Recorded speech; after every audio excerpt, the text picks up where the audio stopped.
Hello guys, कसे आहात तुम्ही? आय होप तुम्ही खूप मस्त असाल, छान असाल, सुंदर असाल, सुरक्षित असाल आणि माझ्या एका नवीन व्हिडिओमध्ये तुमचं खूप खूप स्वागत आहे. तर पहा, माझ्या लहानपणीच्या खूप साऱ्या अशा आठवणी आहेत. प्रत्येकाच्या अशा आठवणी असतात, त्यातही ही एक आठवण आहे. तर पहा, माझ्या लहानपणी आम्ही जेव्हा लहान होतो ना, तेव्हा आई एक फ्राय राईस करायची. रात्रीचा जो उरलेला जो शिळा भात असायचा ना, तो आई फोडणीला द्यायची आणि तो फोडणीचा भात एवढा छान लागायचा ना, तर मी आज तोच राईस करणार आहे. तर म्हणून ठरवलं की चला ही जी रेसिपी आहे ही तुमच्यासोबत शेअर करावी. तर पहा, मी काल रात्री जो मी स्टीम राईस केला होता त्यातला थोडासा स्टीम राईस उरला होता. आता पहा, मी इथे 2 अंडी घेतलेली आहे. त्याचबरोबर इथे मी आलं आणि लसूण घेतलेलं आहे. लसूण बऱ्यापैकी घ्या बरं का, म्हणजे अगदी 9 ते 10 अशा लसणाच्या पाकळ्या घ्या. आता आपण काय करणार आहोत, आलं लसूणाची पेस्ट करून घेणार आहोत. मी काय करणार आहे, आधी या खलबत्त्यामध्ये हे जे आलं आहे ना, हे छान मस्त आधी टेचून घेणार आहे. आणि आलं टेचून झालं की मग आपण याच्यामध्ये लसूण ॲड करूया. आपण काय करतो माहिती आहे का, आलं लसूण जेव्हा एकत्र ॲड करतो ना, तेव्हा ते एकदम बारीक पेस्ट अजिबात होत नाही. म्हणून काय करायचं, आधी आलं टेचून घ्यायचं. आलं टेचून झालं की नंतर मग लसूण ॲड करायचं. आणि मी लसूण ना असं एक लसणाची पाकळी टाकते आणि मग टेचते. अशा पद्धतीने मी सगळ्या पाकळ्या मस्त टेचून घेतलेल्या आहेत. तर पहा, अशाच पद्धतीने इथे आपली आलं लसूण पेस्ट मस्त तयार झालेली आहे. तर पहा, अगदी हरट-भरट अशी पेस्ट करून घ्यायची आपल्याला. आता एक पॅन घ्यायचं, त्या पॅनमध्ये आपल्याला 2 चमचे ऑइल ॲड करायचं आहे आणि सगळ्या आता पॅनला अशा पद्धतीने मस्त तो ऑइल असा पसरवून घ्यायचा आहे. आता ऑइल मस्त पसरवून घेतल्यानंतर काय करायचं आपल्याला, इथे मी जी 2 अंडी घेतलेली आहेत, ती ही 2 अंडी आपण या अंड्यांपासून आपण ऑमलेट तयार करून घेऊया. तर पहा, मी अशा पद्धतीने जी दोन्ही अंडी आहेत ते मी पॅनमध्ये फोडून ॲड केलेली आहेत. तर पहा, आता हे जे ऑमलेट आहेत ना, ते खालच्या बाजूने अगदी 1 ते 2 मिनटं छान मस्त होऊन द्यायचे आहेत.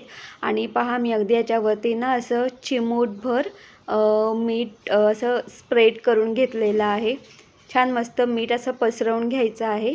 आणि पहा, याच्यामध्ये मी लाल तिखट नाही ॲड केलेली. जर तुम्हाला लाल तिखट हवी असेल ना, तर तुम्ही लाल तिखट पण याच्यामध्ये ॲड करू शकता, म्हणजे स्प्रिंकल करू शकतात. आता पहा, काय करायचं आहे, आता जसं आपण अंड्याची भुर्जी करतो ना, तर आपल्याला तसं करायचं आहे. फक्त अंड्याची भुर्जी तुम्हालाही माहिती आहे, म्हणजे ती एकदम हे होते, तर याचे ना असे मोठे मोठे तुकडे झाले पाहिजेत. तर आपल्याला अशाच पद्धतीने हे करून घ्यायचं आहे. तुम्ही पाहू शकतात बऱ्यापैकी ना, म्हणजे हा जो अंडा आहे, म्हणजे हा जो ऑमलेट आहे, तो ना अर्धा शिजलेला आहे तर अर्धा कच्चा आहे. तर पहा, अशा पद्धतीने आपल्याला मस्त अंडा भुर्जी करून घ्यायची आहे. आणि हे जे तुकडे आहेत ना ऑमलेटचे, ते दाताखाली आल्यानंतर ते खायला खूप छान वाटतात. आता पहा, इथे अशा पद्धतीने आपली भुर्जी मस्त तयार झालेली आहे. आता ही जी भुर्जी आहे ही एका प्लेटमध्ये काढून घेऊया. आता पुन्हा या पॅनमध्ये आपण ऑइल ॲड करूया. ऑइल ॲड केल्यानंतर याच्यामध्ये आपण जी आलं लसूण जी पेस्ट केली होती ना, ती ॲड करू. ती छान मस्त 1 ते 2 मिनटं मस्त परतळून घ्यायची आहे, म्हणजे फ्राय करून घ्यायची. फ्राय करून झाल्यानंतर मी ते एक मोठा कांदा चिरून घेतला होता, तो ॲड करूया. तो सुद्धा आपल्याला फ्राय करायचा आहे. आणि याच्यामध्ये मी अर्धा चमचा मीठ ॲड केलेला आहे, म्हणजे चवीनुसार मीठ ॲड करायचं आहे. आता छान मस्त आपल्याला हे फ्राय करून घ्यायचं आहे 1 ते 2 मिनटं. आता चला, हा कांदा छान मस्त असा ब्राऊन झालेला आहे. आता इथे आपण मसाला ॲड करूया. तर इथे मी अर्धा चमचा मी ते लाल तिखट आणि अर्धा चमचा मी ते काश्मीरी मिरची पावडर ॲड केलेली आहे. आता हे मसाले छान मस्त आपण मिक्स करून घेऊया. आता पहा, मी ते शेजवान चटणी घेतलेली आहे. इथे आपण शेजवान चटणी ॲड करूया. तर पहा, तुम्ही जर शेजवान चटणी ॲड करत असाल ना, तर मिठाचं प्रमाण ना थोडं कमी ठेवा. म्हणून मी मगाशी स्टार्टिंगलाच अर्धा चमचा मीठ ॲड केला होता. आता पहा, अगदी 3 ते 4 चमचे आपल्याला ही शेजवान चटणी ॲड करायची आहे. शेजवान चटणी ॲड केल्यानंतर छान मस्त पुन्हा एकदा फ्राय करून घ्यायचं आहे. त्यानंतर मी ते टोमॅटो बारीक चिरून घेतलेला आहे, तो पण याच्यामध्ये छान मस्त आपल्याला फ्राय करून घ्यायचा आहे 1 ते 2 मिनटं. आता टोमॅटो फ्राय करून झाल्यानंतर आपला जो रात्रीचा जो स्टीम राईस आहे तो छान मस्त मोकळा करून घ्या आणि तो याच्यामध्ये सोडा. आता राईस ॲड केल्यानंतर हे छान मस्त आपल्याला फ्राय करून घ्यायचं आहे.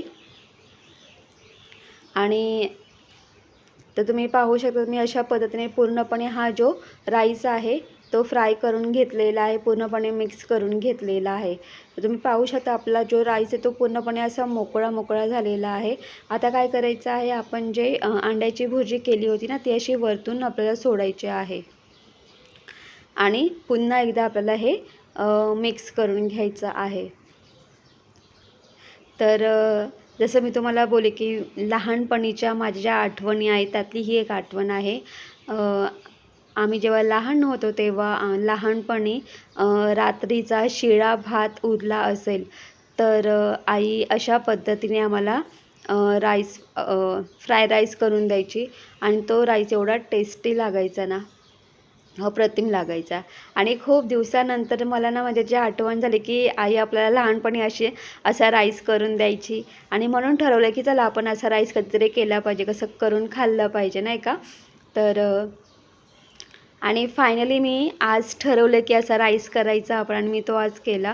आणि हा जो फ्राय राईस आहे तो एवढा अप्रतिम झाला होता ना, मी तुम्हाला एवढं सांगते की ना आई आम्हाला नाश्त्याला असा फ्राय राईस करून द्यायची.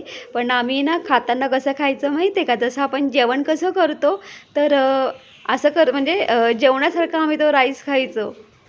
एवढा तो राईस ना छान लागायचा. तर पहा मी वरून कोथिंबीरसुद्धा सर्व केलेली आहे.